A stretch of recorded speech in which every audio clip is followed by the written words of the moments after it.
Sinalubong din ng ating mga kababayan ng Year of the Fire Horse sa iba't ibang bahagi ng bansa. Yan ang ulat ni Gav Villegas.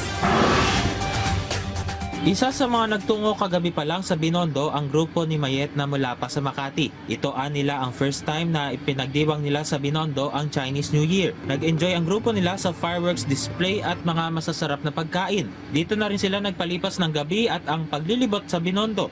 Mayroon silang mga hiling para sa kanilang mga pamilya ngayong Chinese New Year. Good health, manifesting mga yumamang kami. Wala ka tsaka matupad mga pangarap ng mga anak ko. Good health din sa family, tsaka sa akin.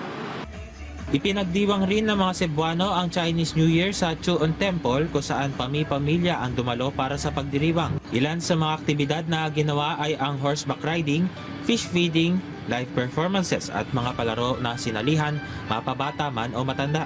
Hindi rin mawawala ang mga tradisyonal na ritual tulad ng pag-aalay, pagsusulat ng mga kahilingan sa wishing tree, pagtambol at pagpapatunog ng batingting.